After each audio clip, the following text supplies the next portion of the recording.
নমস্কাৰ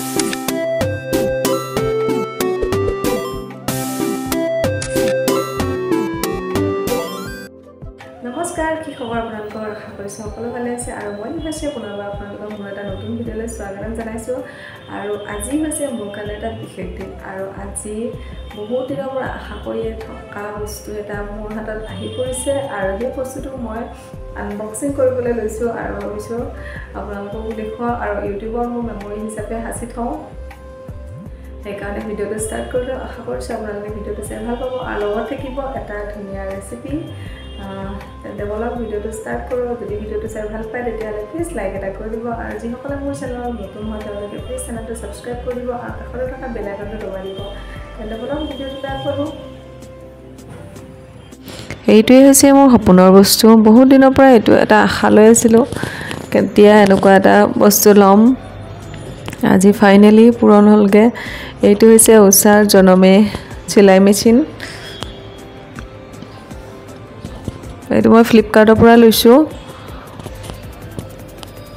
ইচ্ছা কৰিলে দোকানৰ পৰাও ল'ব পাৰে কিন্তু ফ্লিপকাৰ্টত অকণমান দামটো কম হৈ আছিলে সেইকাৰণে ফ্লিপকাৰ্টতে অৰ্ডাৰ কৰি দিলোঁ আৰু বহুত ধুনীয়া আহিছে দেখিয়ে মোৰ কিবা কি ক'ম আৰু বুজাব নোৱাৰা এটা অনুভৱ কাৰণ যিটো বস্তু নেকি বহুত দিনৰ পৰা সপোন এটা পালি লৈ অহা যায় হঠাৎকৈ যেতিয়া পূৰণ হয় তাৰ অনুভৱেই সুকীয়া সেইটো কাকো কেতিয়াও বুজাব নোৱাৰি আৰু লগত আহিছে এটা ধুনীয়া বক্স আৰু ইয়াৰ ভিতৰত কি আছে দেখাইছোঁ ৰ'ব আপোনালোকক এখন কেঁচি এখনো ফ্লিপকাৰ্টৰ পৰাই আহিছে মেচিনটোৰ লগতে আহিছে আৰু এডাল হৈছে ফিটা আৰু এগালমান গুলি আছে বক্সটোৰ ভিতৰত বিভিন্ন ধৰণৰ কালাৰৰ ইয়াতে গুলি আছে এইকেইটা বুটাম দিছে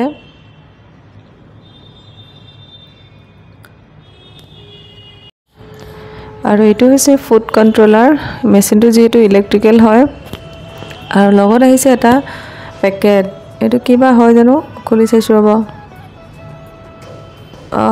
এইটো হৈছে মেচিনৰ কভাৰ যাতে মেচিনটো ধূলি বালি নোসোমায় তাৰ কাৰণে এইটো কভাৰ দিছে ফ্লিপকাৰ্টে সঁচাকৈ বহুত ধুনীয়া এটা বস্তু দিলে আশা কৰাতকৈ বেছি ধুনীয়া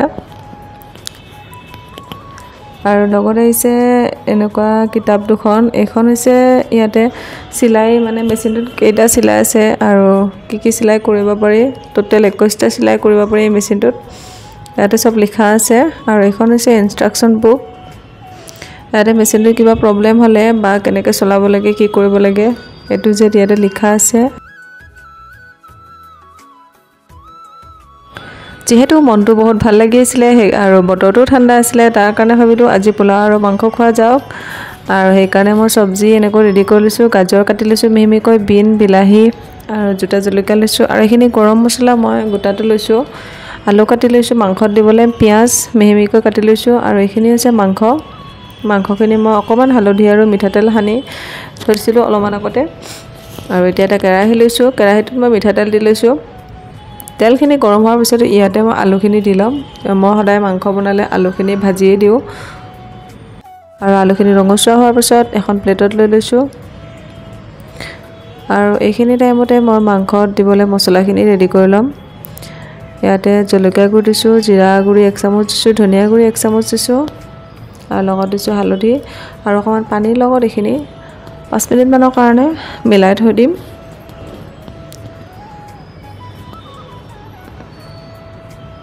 এইখিনি হৈ গৈছে এনেকৈ মিলাই মই 5 মিনিটমানৰ কাৰণে ৰাখি দিম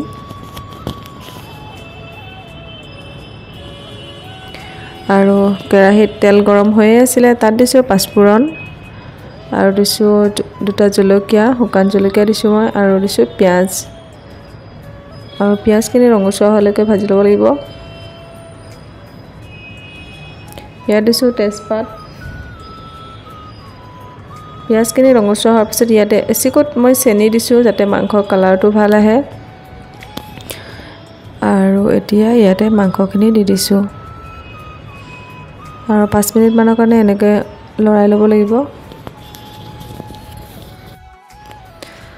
5 মিনিটমান এনেকৈ ভজাৰ পিছত ইয়াতে দিছোঁ আদা আৰু নহৰুৰ পেষ্ট আৰু এইখিনিও মই 5 মিনিটমানৰ কাৰণে ভাজি ল'ম আৰু ইয়াতে দিছোঁ সোৱাদ অনুসৰি নিমখ আৰু সিজিবলৈ দি দিম 5 মিনিটমান ভজাৰ পিছত যিখিনি মছলা মই পানীৰ লগত মিক্স কৰি থৈছিলোঁ সেইখিনি ইয়াতে দি দিছোঁ আৰু এইখিনিও মই 5 মিনিটমানৰ কাৰণে ভাজি ল'ম। ব্ৰইলাৰ মাংস যিহেতু বেছি টাইম নালাগে সিজোতে, সেইকাৰণে প্ৰত্যেকটো মছলা দিয়াৰ পিছত 5 মিনিট ভাজিলেই হৈ যায়। এইখিনি মই 5 মিনিটৰ কাৰণে সিজিবলৈ দিম আৰু 5 মিনিট হোৱাৰ পিছত ইয়াতে দিছোঁ বিলাহীৰ পেষ্ট। বিলাহীখিনি মই মিক্সিত মাৰি লৈছিলোঁ আৰু ভালকৈ মিলাই এইখিনিও সিজিবলৈ দি দিম।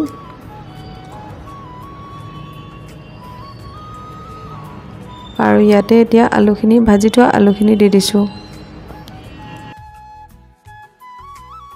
আৰু এতিয়া ভালকৈ মিলাই লৈছোঁ যাতে আলুখিনিতো মাংসৰ মছলাখিনি সোমাই যায়। আৰু এইখিনি টাইমতে মই পোলাওৰ কাৰণে চাউলখিনি ৰেডি কৰি লৈছোঁ। মই 1.5 গিলাচ চাউল লৈছোঁ। ইণ্ডিয়া গেট বাসমতি চাউল হয় আৰু চাউলখিনি 10 মিনিটমানৰ কাৰণে এনেকৈ তিয়াই থৈ দিম। এইখিনি টাইমত আমাৰ মাংস ৰেডি হৈ যাব। আৰু মাংসখিনিত মই অকণমান পানী দি দিছোঁ, যিহেতু পোলাওৰ লগত খাম সেইকাৰণে বেছি পানী নিদিওঁ, গ্ৰেভি নিচিনা কৰিলেই হৈ যাব। আৰু ইমানখিনিয়ে মই পানী দিছোঁ, আধা গিলাচমান পানী দিছোঁ আৰু অলপ টাইম সিজিবলৈ দি দিছোঁ। আৰু এতিয়া দিছোঁ ইয়াতে ধনিয়া পাত।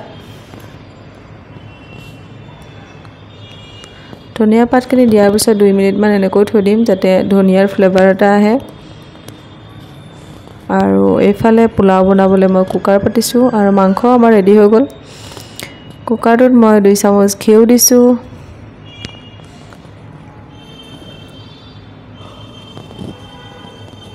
আৰু ঘিখিনি গলাৰ পিছত ইয়াতে কাজু আৰু খিচমিচ দিছোঁ। এইখিনি অকণমান ভাজি ল'ম, অকণমান ৰঙচুৱাকৈ ভাজি ল'ম। হৈ গৈছে। আৰু এতিয়া ইয়াতে লং, ইলাচি আৰু ডালচেনি দি দিছোঁ। অকণমান লৰাই ইয়াতে দিছোঁ পিঁয়াজ।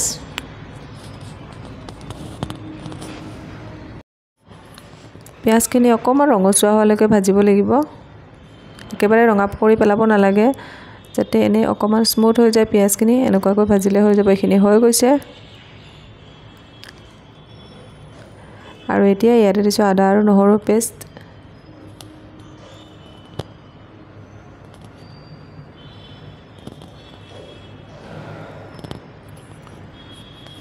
আৰু এতিয়া ইয়াতে মই কাটি থোৱা ভেজখিনি দি দিম। জলকীয়া এটাও দি দিছোঁ, গাজৰ আৰু বিনে দিছোঁ। এতিয়া ছিজনত যিহেতু বেলেগ আৰু ভেজ একো নাপায় পোলাওত দিবলৈ, ঠাণ্ডা দিন হ'লে বেছি ভাল, মটৰ চটৰ এইবিলাক দিব পাৰি।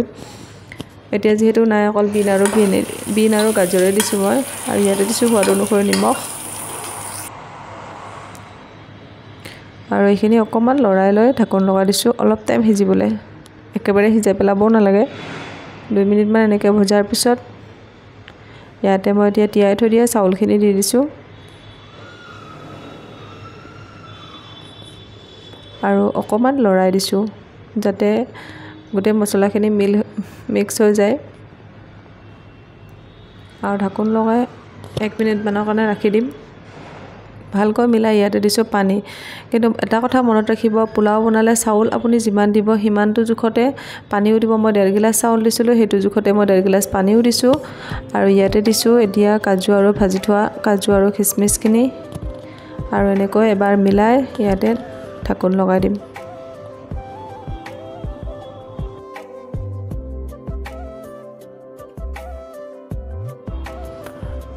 আৰু পোলাওত সদায় এটাই চিটি দিব, এটাতকৈ যাতে বেছি চিটি কেতিয়াও নহয়, নহ'লে চাউলখিনি বেছিকৈ সিজিব আৰু খাবলৈ বেয়া লাগিব। আৰু এইখিনি হৈ গৈছে, চাউল পূৰা এটা হৈ গৈছে। আৰু ঠাণ্ডা হ'লে আৰু বেছি ভাল হ'ব। আৰু মাংস এইখিনি হৈছে চিকেন গ্ৰেভি। কেনেকুৱা হৈছে জনাবচোন।